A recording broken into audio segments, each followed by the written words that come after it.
কেমন আছো বন্ধুরা? আশা করি তোমরা সবাই অনেক অনেক বেশি ভালো আছো। 10 মিনিট স্কুলের ভূগোল ক্লাসে তোমাদের সবাইকে স্বাগতম জানাচ্ছি। আমি রাশেদ। বন্ধুরা, আমি তোমাদের একটা নতুন অধ্যায় শুরু করেছিলাম। তোমাদের যে বায়ুমণ্ডল অধ্যায়টি রয়েছে সেই অধ্যায় শুরু করেছিলাম এবং সেই অধ্যায় তোমাদেরকে দেখিয়েছিলাম। সেই অধ্যায়ের প্রথম ভিডিওতে আমি তোমাদেরকে দেখিয়েছিলাম বায়ুমণ্ডল কি, আবহাওয়া কি, জলবায়ু কি, আবহাওয়া জলবায়ুর উপাদানগুলো কি কি সেগুলো সম্পর্কে। তো বন্ধুরা, আজকের ক্লাসে আমরা যে টপিকটি নিয়ে আলোচনা করব সেটি হচ্ছে বায়ুমণ্ডলের স্তর বিন্যাসের বৈশিষ্ট্য। আমরা তো আগে বায়ুমণ্ডল নিয়ে পড়েছিলাম, তাই না? তো আমরা জানি যে আমাদের পুরো পৃথিবীকে ঘিরে যে একটা গ্যাসীয় আবরণ রয়েছে, ঠিক না? সেই গ্যাসীয় আবরণকে আমরা কি বলছি? সেই গ্যাসীয় আবরণকে আমরা বলছি বায়ুমণ্ডল হিসেবে, এবং যেটা কিনা মাধ্যাকর্ষণ শক্তির প্রভাবে পৃথিবীর সাথে আটকে আছে। এবং এই যে বায়ুমণ্ডলটি, এটিও কিন্তু পৃথিবীর সাথে সাথেই ঘুরছে। তো দেখো, যেহেতু এটি পৃথিবীর সাথে আটকে আছে, তো আমরা আজকে বায়ুমণ্ডলকে আমরা আগের ক্লাসে যখন বলেছিলাম বায়ুমণ্ডল সম্পর্কে, সেখানে শুধু সংজ্ঞাটুকু দিয়েছিলাম। তো যখন সংজ্ঞাগুলো দিয়েছিলাম তখন তোমাদেরকে বায়ুমণ্ডলের একটা ছবি দেখিয়েছিলাম যে সেখানে বায়ুমণ্ডলের কতগুলো স্তর আছে, তাই না? তো এই যে বায়ুমণ্ডলের বিভিন্ন স্তরগুলো আছে, সেই স্তরগুলোর বৈশিষ্ট্যগুলো কি কি সেগুলো নিয়ে আজকে পুরো ক্লাস জুড়ে আলোচনা করব। বন্ধুরা, আমরা প্রথমে যদি বায়ুমণ্ডলের স্তর বিন্যাসগুলো দেখতে চাই, তাহলে কি কি স্তর আমরা দেখতে পাই সেগুলো যদি আমরা দেখি, তো দেখো, আমরা বায়ুমণ্ডলের উষ্ণতা অর্থাৎ তাপমাত্রার পার্থক্য এবং বায়ুমণ্ডল যেসব উপাদানে গঠিত তাদের প্রকৃতি, বৈশিষ্ট্য এবং উষ্ণতার পার্থক্য অনুসারে আমরা ভূপৃষ্ঠের উপর থেকে শুরু করে এরকম পর্যায়ক্রমে ভূপৃষ্ঠের থেকে উপরের দিকে আমরা কি করব বলতো? ভূপৃষ্ঠ থেকে উপরের দিকে যত যাব, আমরা বায়ুমণ্ডলকে পর্যায়ক্রমে 5টি ভাগে ভাগ করতে পারবো। কয়টি ভাগে ভাগ করতে পারবো বলতো? 5টি ভাগে ভাগ করতে পারবো। একদম প্রথম যে আমাদের স্তর বায়ুমণ্ডলের, সেটি হচ্ছে ট্রপোমণ্ডল বা ইংরেজিতে যেটিকে আমরা বলি ট্রপোস্ফিয়ার। পরবর্তীতে হচ্ছে স্ট্রাটোমণ্ডল বা স্ট্রাটোস্ফিয়ার। তৃতীয় যেটি সেটি হচ্ছে মেসোমণ্ডল বা মেসোস্ফিয়ার। ঠিক আছে, মেসোমণ্ডলটা আমি এইখানটিতে দেখিয়ে দিচ্ছি, এই ছবিটিতে দেখিয়ে দিচ্ছি। হ্যাঁ, দেখো, এই যে মেসোমণ্ডল। তার পরবর্তী যে আমরা স্তরটি দেখতে পাই সেটি হচ্ছে তাপমণ্ডল, এবং পরবর্তী সেটি হচ্ছে এক্সোমণ্ডল। তোমরা এই যে বায়ুমণ্ডলের স্তর বিন্যাস উপরে ক্লাসে গিয়ে বিভিন্ন বইয়ে বিভিন্ন রকমের দেখবে, তবে মোটামুটি এইভাবেই কিন্তু আমরা স্তর বিন্যাসটি করে থাকি। হ্যাঁ, যে একদম প্রথমে হচ্ছে ট্রপোমণ্ডল, তারপর স্ট্রাটোমণ্ডল, তারপর মেসোমণ্ডল, তারপর তাপমণ্ডল, তারপর হচ্ছে এক্সোমণ্ডল। আমি তোমাদের জন্য এগুলো একটু হাইলাইট করে দিচ্ছি, তাহলে তোমাদেরকে আরও মনে রাখতে সুবিধা হবে। তো এই স্তরগুলোর নাম মনে রাখাটা খুব দরকার, এবং স্তরগুলো কোনটার পর কোনটি এসেছে সেই জিনিসটি কিন্তু তোমাদেরকে মনে রাখতে হবে। সেটি যদি মনে রাখতে না পারো, তাহলে কিন্তু তোমাদের আসলে এই বৈশিষ্ট্যের সাথে মেলাতেও একটু সমস্যা হবে। ঠিক আছে, কারণ তোমরা এরকম পর্যায়ক্রমে ব্যাপারগুলো মনে রাখবে। তাহলে মনে রাখবে, প্রথমেই ট্রপোমণ্ডল, এরপরে ট্রপোমণ্ডলের পর স্ট্রাটোমণ্ডল, স্ট্রাটোমণ্ডলের পর হচ্ছে মেসোমণ্ডল, এই মেসোমণ্ডলের পর হচ্ছে তাপমণ্ডল, আর তাপমণ্ডলের পর হচ্ছে এক্সোমণ্ডল। আমরা এই পুরো মণ্ডল, যে মণ্ডলগুলো রয়েছে বা বায়ুমণ্ডলের যে স্তরগুলো রয়েছে, সবগুলো স্তর নিয়ে আমরা কথা বলবো। দেখো বন্ধুরা, প্রথমে আমি যদি চলে যেতে চাই ট্রপোমণ্ডলে। ট্রপোমণ্ডলে একেবারে আমাদের ভূপৃষ্ঠ থেকে প্রথমেই বায়ুমণ্ডল যে স্তরটি আমরা পাই সেটি হচ্ছে কি বলতো? ট্রপোমণ্ডল বা ট্রপোস্ফিয়ার, যেটিকে আমরা ট্রপোমণ্ডল বা ট্রপোস্ফিয়ার বলছি। তো দেখো, ইংরেজিতে আমরা এটিকে ট্রপোস্ফিয়ার বলি। তো এই যে ট্রপোমণ্ডল, ভূপৃষ্ঠ থেকে প্রথমেই যে স্তরটা আমরা পাই, ভূপৃষ্ঠ থেকে দেখো উপরে গেলে প্রথমেই যে স্তরটা পাই, অর্থাৎ বায়ুমণ্ডলের সবচেয়ে নিচের স্তর কোনটি বলতো? ট্রপোমণ্ডল বা ট্রপোস্ফিয়ার। এটি ভূপৃষ্ঠের সাথে লেগে আছে। বিভিন্ন ধরনের আবহাওয়া সংক্রান্ত যে ব্যাপার, যেমন মেঘ, বৃষ্টিপাত, বজ্রপাত, বায়ুপ্রবাহ, ঝড়, তুষারপাত, শিশির, কুয়াশা, সব কিছুই কিন্তু এই স্তরে সৃষ্টি হয়। তাহলে বুঝতেই পারছো যে আমাদের আবহাওয়া সংক্রান্ত যে ব্যাপারগুলো রয়েছে সেই ব্যাপারগুলো কিন্তু আমাদের এই মণ্ডলটিতে অর্থাৎ ট্রপোমণ্ডলেই সৃষ্টি হয়ে থাকে। দেখো বন্ধুরা, ট্রপোমণ্ডলের শেষ প্রান্তের নাম হচ্ছে ট্রোপোপজ। এখানে যেটি দেখতে পাচ্ছি যে এখানে এই জায়গাটির নাম হচ্ছে ট্রোপোপজ। এই যে ট্রোপোপজের ব্যাপারটি, সেই ট্রোপোপজ অর্থাৎ এই ট্রোপোপজ ব্যাপারটি কি আসলে ট্রপোমণ্ডল এবং স্ট্রাটোমণ্ডলের শুরুর, ট্রপোমণ্ডল যেখানে শেষ হয়েছে এবং স্ট্রাটোমণ্ডল যেখানে শুরু হয়েছে, এর মাঝে যে জায়গাটি রয়েছে সেটিকে আমরা ট্রোপোপজ হিসেবে অভিহিত করছি। এটি হচ্ছে ট্রপোমণ্ডলের শেষ প্রান্তের অংশ। তো দেখো, আমরা এই ট্রপোমণ্ডলের উচ্চতা আসলে ট্রপোমণ্ডল আসলে কতটুকু হচ্ছে ভূপৃষ্ঠ থেকে বিস্তৃত, কতটুকু কোন অঞ্চলে, ঠিক আছে? সব জায়গায় সমানভাবে না। নিরক্ষীয় অঞ্চলে, তোমাদেরকে কি নিরক্ষীয় অঞ্চলগুলো মনে আছে বলো তো? আমাদের নিরক্ষীয় অঞ্চলকে, আমাদের একেবারে পৃথিবীর মাঝ বরাবর যে রেখাটি গিয়েছে, যেটি পৃথিবীকে উত্তর এবং দক্ষিণ গোলার্ধে ভাগ করেছে, তাই না? সেই যে মাঝ বরাবর যে রেখাটি গিয়েছে সেই রেখাটিকে আমরা বলি কি বলতো, সেই রেখাটিকে আমরা বলি নিরক্ষরেখা, তাই না? তো বা 0 ডিগ্রি অক্ষরেখা। তো এই যে নিরক্ষরেখার যে অঞ্চলটি সেটিকে আমরা নিরক্ষীয় অঞ্চল বলি। তো এই নিরক্ষীয় অঞ্চলে এই যে আমাদের ট্রপোমণ্ডল রয়েছে এর বিস্তৃতি প্রায় 16 থেকে 19 কিলোমিটার। কিন্তু আমাদের দুটো যে মেরু, উত্তর মেরু এবং আরেকটি কি দক্ষিণ মেরু, এই মেরু অঞ্চলে আমাদের এই ট্রপোমণ্ডলের বিস্তৃতি কত? প্রায় 8 কিলোমিটার। তাহলে দেখতে পাচ্ছ যে নিরক্ষীয় অঞ্চলে ট্রপোমণ্ডলের যে বিস্তৃতি সেটি প্রায় 16 থেকে 19 কিলোমিটার, আর মেরু অঞ্চলে প্রায় তার অর্ধেক, নিরক্ষীয় অঞ্চলের অর্ধেক প্রায় হচ্ছে 8 কিলোমিটার, মোট প্রায় অর্ধেক আর কি, 8 কিলোমিটার পর্যন্ত হচ্ছে এই ট্রপোমণ্ডলটি বিস্তৃত। এখন আমরা ট্রপোমণ্ডলে কিছু বৈশিষ্ট্য দেখার চেষ্টা করব। দেখো বন্ধুরা, তোমরা এখানে যে ট্রপোপসটি এখন আরো স্পষ্টভাবে দেখতে পাচ্ছ, তাই না? এখন আমরা যদি দেখি প্রথমটি, যে ভূপৃষ্ঠ থেকে উচ্চতা বৃদ্ধির সঙ্গে সঙ্গে বায়ুর ঘনত্ব, উষ্ণতা কমতে থাকে। বায়ুর একটা ঘনত্ব আছে, ঠিক আছে? সেই ঘনত্ব এবং উষ্ণতা সেগুলো কি করতে থাকে বলতো? সেগুলো কমতে থাকে। বায়ুর ঘনত্ব এবং বায়ুর উষ্ণতা যত তুমি উপরে উঠবে তত কি করতে থাকে? কমতে থাকে। আমি এই সবগুলো রঙগুলো মুছে দিই। হ্যাঁ, তো দেখো সাধারণভাবে প্রতি 1000 মিটার উচ্চতায় 6 ডিগ্রি সেলসিয়াস করে তাপমাত্রা কি পায় বলতো? হ্রাস পায়।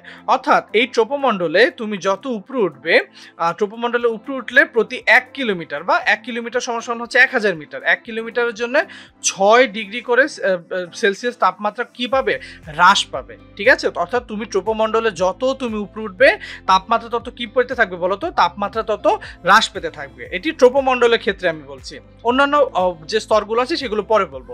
তো দেখো, অর্থাৎ প্রতি 1 কিলোমিটার গেলে তোমার তাপমাত্রা 6 ডিগ্রি করে হ্রাস পাচ্ছে, 1 কিলোমিটার বা 1000 মিটার। এটি কিন্তু খুব ভালোভাবে মনে রাখবে। অনেক সময় প্রশ্নে যদি আসে যে 1 কিলোমিটার উচ্চতার জন্য তাপমাত্রা কতটুকু হ্রাস পায়, তোমরা তো বইয়ে পড়েছো 1000 মিটার, কিন্তু তখন তোমরা এটা তোমরা তখন জেনে রাখবে যে 1 কিলোমিটার সমান কত? 1000 মিটার। পরবর্তীতে যেটি দেখো, এই উচ্চতা বৃদ্ধির সাথে সাথে বাতাসের গতিবেগ বেড়ে যায়। যতই বেশি দেখো বায়ুর ঘনত্ব, অর্থাৎ বায়ুর ঘনত্ব যদি কমতে থাকে, বায়ুটি হালকা হতে শুরু করে, ঠিক আছে? বায়ুর ঘনত্ব কমতে শুরু করে। তো বায়ুর ঘনত্ব যদি কমতে শুরু করে, বায়ুটি আসলে হালকা হতে শুরু করে। তো দেখো, উচ্চতা যদি বৃদ্ধি পায়, বাতাসের গতিবেগ কি করে বলতো? বাতাসের গতিবেগ বেড়ে যায়। হ্যাঁ, বাতাসের উচ্চতা বৃদ্ধির সাথে সাথে বাতাসের গতিবেগগুলো কি বেড়ে যায়। পরবর্তীতে এই ট্রপোমণ্ডলে যত তুমি উপরের দিকে যাবে বাতাস তত কি হবে বলতো?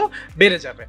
এটার একটা উদাহরণ, তোমরা যদি কখনো পাহাড়ে গিয়ে থাকো, আমি জানি না তোমরা পাহাড়ে কখনো গিয়েছো কিনা, আমার যাওয়ার সৌভাগ্য হয়েছিল। আমি সীতাকুণ্ডের যে চন্দ্রনাথ পাহাড়, সেই চন্দ্রনাথ পাহাড়ে একটা বৃষ্টিবহুল সময়ে গিয়েছিলাম। সেই সময় যখন গিয়েছি, তো আমি যখন ভূপৃষ্ঠে ছিলাম, অর্থাৎ আমি যখন সি লেভেলের একদম কাছাকাছি অবস্থা যখন ছিলাম সমতলে, তখন আমি যে বাতাসের গতিবেগ পেয়েছি, আমি যখন উপরে উঠেছি তখন গতিবেগ কিন্তু আরো বেশি পেয়েছি, ঠিক আছে? এটা বাস্তবে পরীক্ষা করার সৌভাগ্যটা আমার হয়েছিল। পরবর্তীতে নিচের দিকের বাতাসে জলীয় বাষ্প বেশি থাকে। দেখো, আমরা বলেছি যত উপরের দিকে উঠতে থাকে বায়ুর ঘনত্ব কমতে থাকে, এবং নিচের দিকে জলীয় বাষ্প বেশি থাকে। তার মানে বায়ুর ঘনত্ব যদি উপরে যত কমতে থাকে, তার মানে আসলে জলীয় বাষ্পের পরিমাণও কমছে উপরের দিকের বায়ুগুলোতে। হ্যাঁ, আর নিচের দিকের যে বায়ুগুলো আছে সেগুলোতে জলীয় বাষ্প কি হয় বলতো? জলীয় বাষ্প বেশি থাকে, এই জন্য এগুলো ঘনত্ব বেশি থাকে, বায়ুগুলো তুলনামূলক ভারী থাকে। হ্যাঁ, আচ্ছা, এই জন্য কিন্তু এই ধরো একটা জিনিসের ভর বেশি এবং আরেকটা হালকা জিনিস, তো কোনটা বেশি আগেই করতে পারবে, দৌড়াতে পারবে বা আগে বেশি যেতে পারবে? অবশ্যই হচ্ছে হালকা জিনিসটি হচ্ছে আগে চলে যেতে পারবে, সেটা গতিবেগ বেশি হবে। তো দেখো, এটা আমি মানুষ বা প্রাণীর ক্ষেত্রে বলছি আর কি। তো দেখো, তেমনি নিচের দিকে তুমি বাতাসে জলীয় বাষ্প বেশি থাকে, যার জন্য বায়ুর ঘনত্ব এবং বায়ুর ঘনত্বটিও কিন্তু এখানে বেশি থাকে। উপরের দিকে গেলে এই জলীয় বাষ্পের পরিমাণটি কমে, তখন ঘনত্বটিও কমতে থাকে। পরবর্তীতে ধূলিকণার অবস্থানের ফলে সমগ্র বায়ুমণ্ডলের ওজনের প্রায় 75% এই স্তর বহন করে। আমাদের বায়ুমণ্ডলের যে যত ওজন আছে তার প্রায় 75% বহন করে কে বলতো?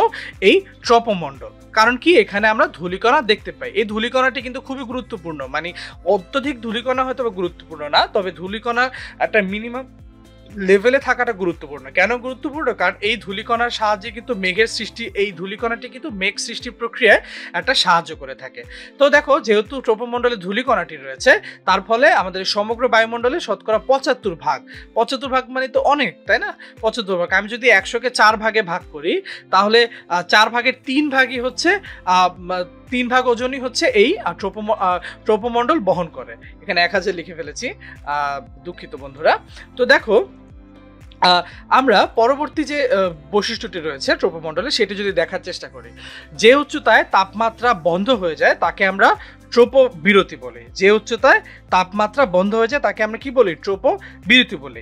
এখানে তাপমাত্রা -54°C নিচে হতে পারে, অর্থাৎ একেবারে যখন তুমি ট্রোপোমণ্ডল থেকে উঠবে, উঠতে ট্রোপো পজ বা ট্রোপো বিরতি যে জায়গাটিতে আসবে সেখানে তাপমাত্রা কত হবে? কমতে কমতে -54°C নিচে হতে পারে। তাহলে সেখানে কিন্তু তাপমাত্রা অনেক কম ট্রোপোপজের ওই জায়গাটিতে। তাহলে বুঝতেই পারছো ট্রোপোমণ্ডলের বৈশিষ্ট্যগুলো কি কি। তো বন্ধুরা আমরা এখন হচ্ছে পড়ব স্ট্রাটোমণ্ডল। আমরা বায়ুমণ্ডলের যে দ্বিতীয় স্তর সেই স্ট্রাটোমণ্ডল কি সেটি সম্পর্কে পড়ব।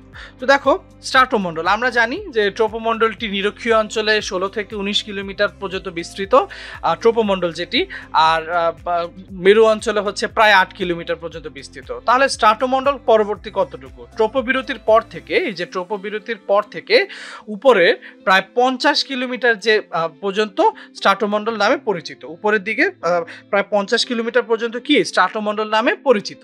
স্ট্রাটোমণ্ডল ও মেসোমণ্ডলের মধ্যবর্তী অঞ্চলে তাপমাত্রা স্থিত অবস্থাকে কি বলে?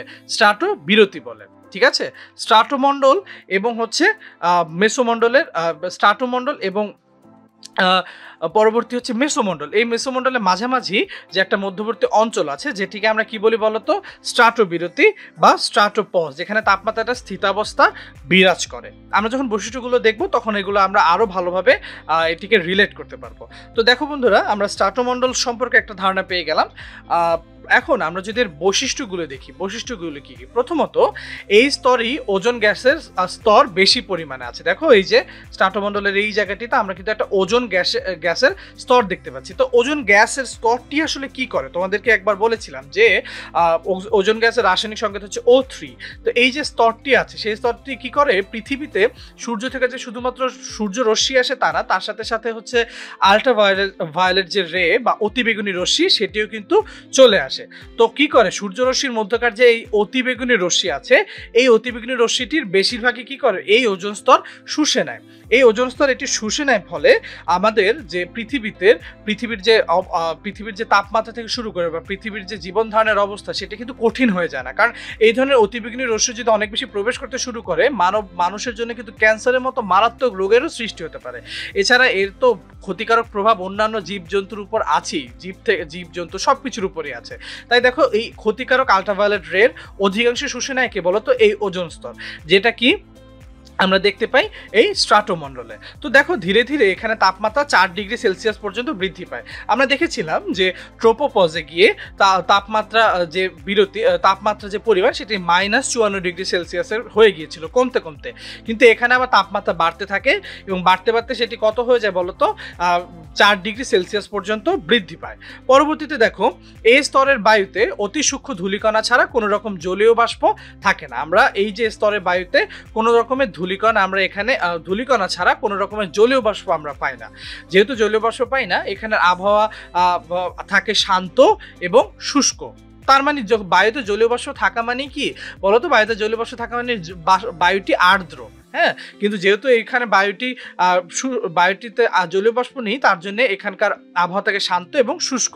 ঝড় বৃষ্টি থাকে না বলেই এই স্তরের মধ্যে দিয়ে সাধারণত জেট বিমানগুলো চলাচল করে। তোমরা দেখো এই যে স্ট্রাটোমণ্ডলে দেখতে পাচ্ছ যে জেট বিমানগুলো কিন্তু এই স্তর দিয়ে চলাচল করে। আমি সবগুলো রং মুছে দিয়ে তোমাদেরকে আবারও দেখাচ্ছি জেট বিমানের জায়গাটি। হ্যাঁ দেখো এই যে জেট বিমান কিন্তু চলাচল করছে কোথা দিয়ে? স্ট্রাটোমণ্ডল দিয়ে। কারণ এখানকার আবহাওয়া খুবই ঠান্ডা বলতে আমি বোঝাচ্ছি শান্ত এবং শুষ্ক, এবং হচ্ছে ঝড় বৃষ্টি থাকে না বলেই এই জেট বিমানগুলো চলাচলের একটা সুবিধা এখানে পায়।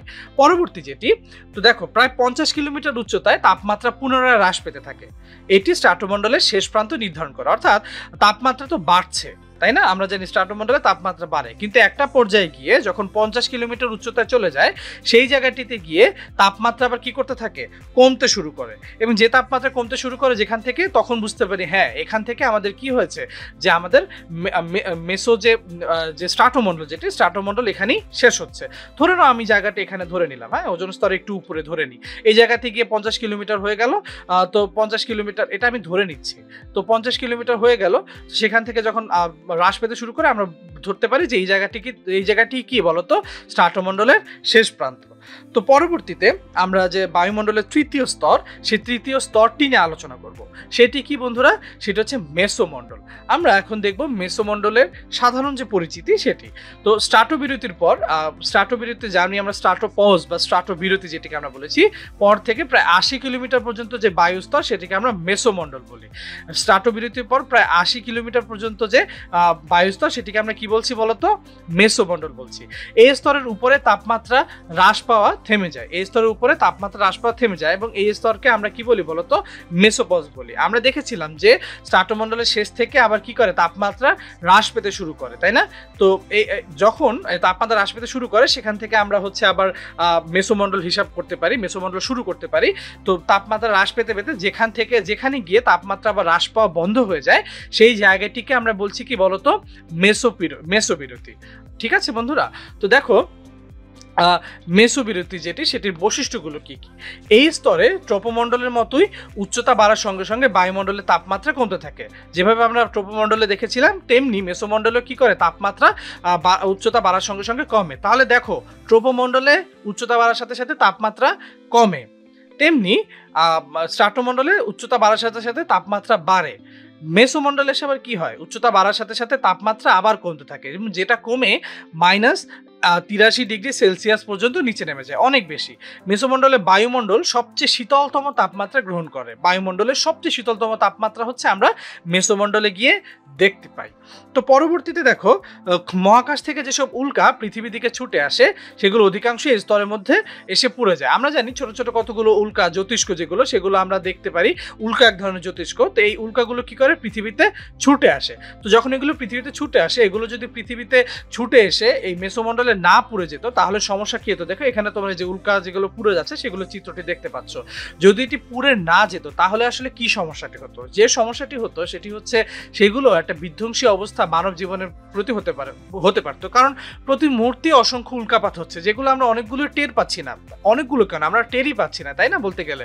তো এটি না পাওয়ার কারণ কি, যদি এগুলো না পুড়ে যেত মেসোমণ্ডলে এসে, সেগুলো ভূপৃষ্ঠে এসে পতিত হতো এবং এর ফলে মানুষ আহত হতো, মারাও যেতে পারতো, তাই না? মানুষ থেকে শুরু করে অন্যান্য জীবজন্তু সবকিছুই। তো এই উল্কাগুলো মেসোমণ্ডলে এসে কি হয়ে যায়, মেসোমণ্ডলের স্তরে এসে পুড়ে যায়। পরবর্তীতে দেখো বন্ধুরা, আমরা হচ্ছে আমাদের যে আরেকটি মণ্ডল সেটি হচ্ছে কোনটি, তাপমণ্ডল। তাপমণ্ডল নিয়ে আমরা পড়ার চেষ্টা করব। তাপমণ্ডল কি, দেখো আমাদের চতুর্থ যে মণ্ডল, দুঃখিত আগেরটিতে আবার যাই। তো দেখো মেসোবিরতির পরে প্রায় 500 কিলোমিটার পর্যন্ত বিস্তৃত বায়ুস্তরকে আমরা তাপমণ্ডল বলি। আমরা বলেছি যে মেসোমণ্ডলে তো তাপমাত্রা হ্রাস পেতে থাকে, তো যে জায়গায় গিয়ে তাপমাত্রা হ্রাসের এই ব্যাপারটি থেমে যায় সেই জায়গাটিকে আমরা মেসোবিরতি বলছি। ঠিক আছে, মেসোবিরতি বলছি। তো মেসোপজ, এই যেটিকে আমরা মেসোপজ বলছি, পরের চিত্রে আমরা মেসোপজটা আরো ভালোভাবে দেখবো। দুঃখিত, তাপমণ্ডলের চিত্রটা আরো ভালোভাবে দেখবো। তো দেখো এই মেসোপজের পর থেকে আমাদের 500 কিলোমিটার পর্যন্ত এই তাপমণ্ডলটি বিস্তৃত। এই মণ্ডলে বায়ুস্তর অত্যন্ত হালকা ও ক্ষীণ। এখানে চাপ কি অত্যন্ত ক্ষীণ, বায়ুস্তর কি অত্যন্ত হালকা এবং চাপ খুবই হচ্ছে ক্ষীণ। হ্যাঁ, এবং তাপমণ্ডলের যে নিচের অংশ সেটিকে আমরা আয়নমণ্ডল বলি। দেখো এই যে তাপমণ্ডলের নিচের অংশ সেটিকে আমরা কি বলছি বলতো, আয়নমণ্ডল বলছি। পরবর্তীতে দেখো এই যে দেখো মেসোপজের পর থেকে যে শুরুগুলো হয়েছে, মেসোপজটি আমরা দেখতে পেলাম। তো এই স্তরে তাপমাত্রা অত্যন্ত দ্রুত হারে বৃদ্ধি পায়। মেসোমণ্ডলে তাপমাত্রা হ্রাস পাচ্ছিল উচ্চতা বাড়ার সাথে সাথে, কিন্তু তাপমণ্ডলে আবার বৃদ্ধি পেতে শুরু করে। যেহেতু এইখানের বায়ুস্তর খুবই হালকা থাকার কারণে এখানে সূর্যরশ্মি খুব ভালোভাবে চলে আসতে পারে, এবং চলে আসার ফলে এখানে তাপমাত্রা বেড়ে যায় আসলে। এবং সেই তাপমাত্রাটি বেড়ে 1480°C পর্যন্ত এটি কি হয় বলতো, পৌঁছে যায় তাপমণ্ডলে এসে। পরবর্তীতে তাপমণ্ডলের উপরের স্তরে তাপমাত্রা পরিমাণ প্রায় স্থির থাকে। তাপমণ্ডলের যে উপরের যে স্তর থাকে সেখানে তাপমাত্রা পরিমাণ প্রায় স্থির থাকে। তীব্র সৌর বিকিরণের রঞ্জন রশ্মি ও অতিবেগুনি রশ্মির সংঘাত এই অংশের বায়ু আয়নযুক্ত হয়। অর্থাৎ বায়ুকে, আমাদের যে বায়ু আছে, বায়ুর মধ্যকার তো অনেক ধরনের মৌলিক যৌগিক পদার্থ আছে, তাই না? তো সেগুলোকে কি করে বিশ্লিষ্ট করে, আয়নে ভাগ করে ফেলে। আয়নিত হওয়া মানে কি? চার্জিত হওয়া। চার্জিত হওয়ার ব্যাপারটা কি? ধরো একটা অক্সিজেন, হ্যাঁ, অক্সিজেনটি, এই অক্সিজেনটি কিন্তু চার্জিত না, অর্থাৎ চার্জ নিরপেক্ষ, এটি না প্লাস না মাইনাস। কিন্তু এই অক্সিজেনটিকে যখন হচ্ছে আমি চার্জিত হয়ে যাবে, তখন সেটা এরকম 2- এরকম ধারণ করবে আর কি, ঠিক আছে?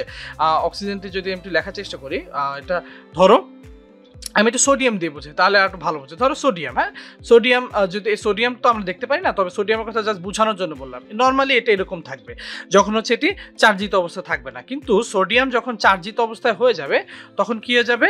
এনে এরকম প্লাস, তার মানে এটা চার্জিত হয়ে গেল। কখনো ধরো আবার ক্লোরিন যেটি হয় সেটি আবার মাইনাস হয়ে যায়, এরকম। এগুলোকে আমরা চার্জিত অবস্থা বলি, হ্যাঁ। তো এইরকম যখন চার্জিত হয় তখন সেগুলোকে আমরা আয়নিত অবস্থা বলে থাকি।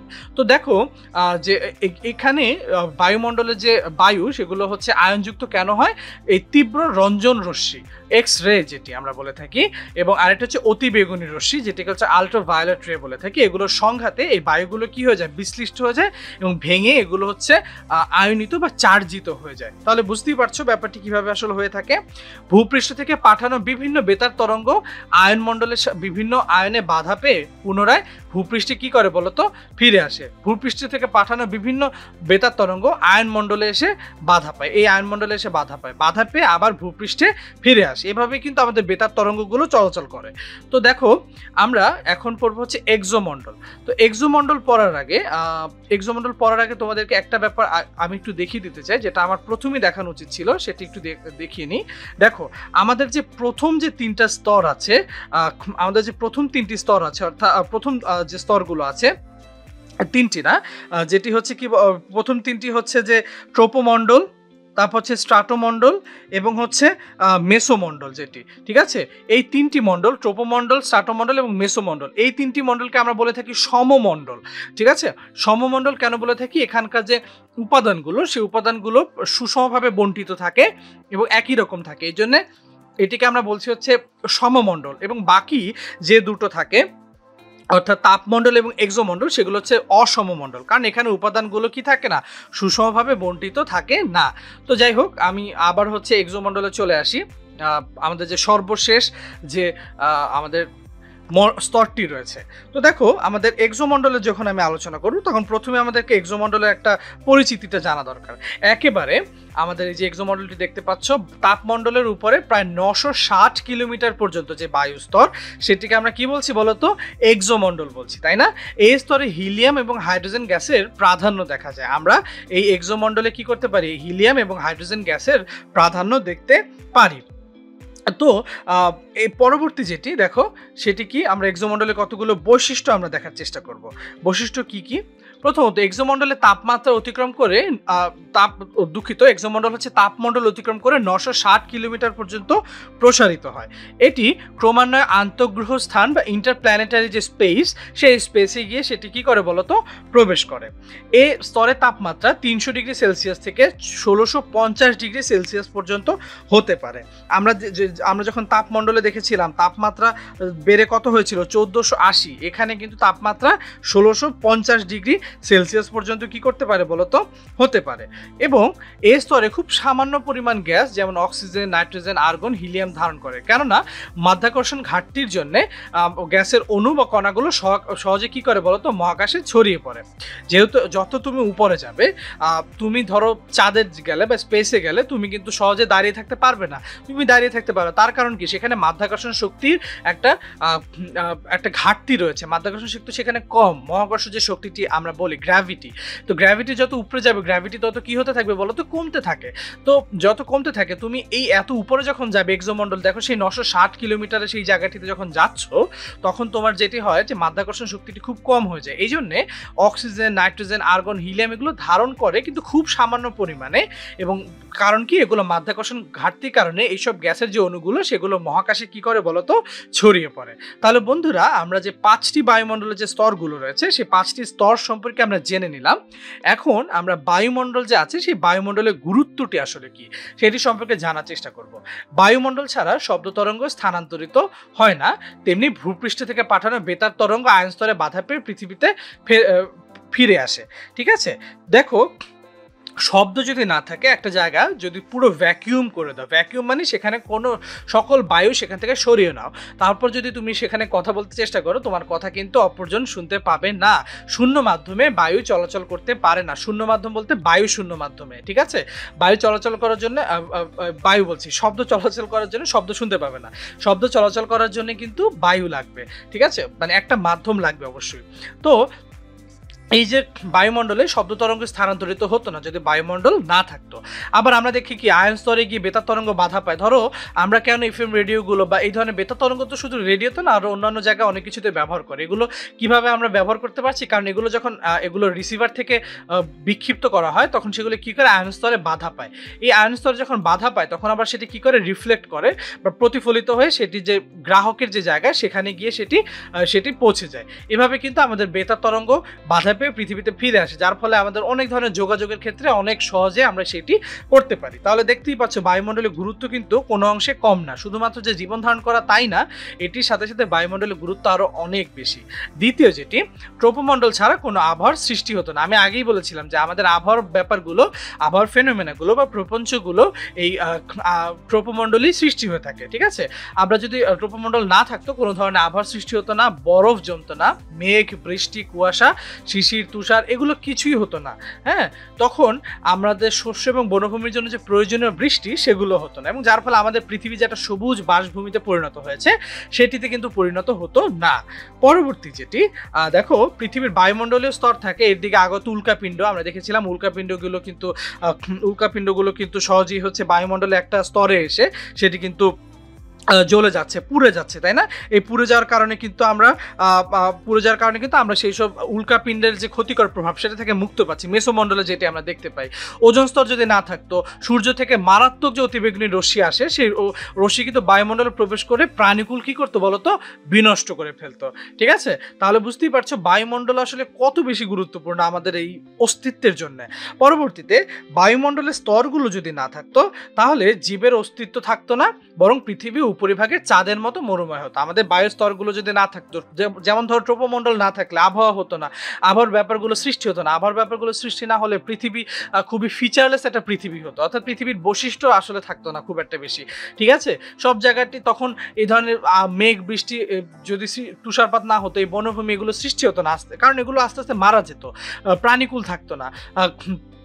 তারপর হচ্ছে আবার ধরো আমি যদি বলি মেসোমণ্ডল না থাকতো, সেখানে উল্কাপিণ্ডগুলো কিন্তু যেখানে আটকে যাচ্ছে সেগুলো আটকাতে পারতো না, যার ফলে পৃথিবীতে প্রায় এরকম উল্কার যে ক্ষতিকর প্রভাব বা ধ্বংসাত্মক যে প্রভাব সেগুলোর সম্মুখীন হতো। এইভাবে আবার যখন ওজোন স্তরও তো আমাদের অনেক উপকার করছে, তাই না? ওজোন স্তর আমাদেরকে অতিবেগুনি রশ্মির ক্ষতিকর প্রভাব থেকে রক্ষা করছে। তাহলে দেখতেই পাচ্ছ যে বায়ুমণ্ডল যে স্তরগুলো যদি না থাকতো তাহলে পৃথিবীতে জীবের অস্তিত্ব থাকতো না, বরং আমাদের পৃথিবীটি কি হয়ে যেত বলতো, চাঁদের উপরিভাগের মতো মরুময় হয়ে যেত। তাহলে বন্ধুরা আমরা পুরো ভিডিও জুড়ে দেখানোর চেষ্টা করেছি যে বায়ুমণ্ডলের স্তরগুলো কি কি সেগুলো একটা পরিচিতি তোমাদেরকে দেখিয়েছি, তারপর সেগুলোর বৈশিষ্ট্যগুলো কি কি সেগুলো দেখিয়েছি, এবং পরবর্তীতে তোমাদেরকে বলতে চেষ্টা করেছি যে বায়ুমণ্ডল যে আছে সেই বায়ুমণ্ডলের গুরুত্বগুলো আসলে কি কি। আশা করছি তোমাদের মধ্যে বায়ুমণ্ডলের স্তর বিন্যাস নিয়ে আর কোনো ধরনের কনফিউশন থাকবে না। তোমরা খুব ভালোভাবেই এই বায়ুমণ্ডলের স্তরগুলোকে পড়ার সময় আত্মস্থ করতে পারবে। তোমাদের সবাইকে অনেক অনেক বেশি ধন্যবাদ।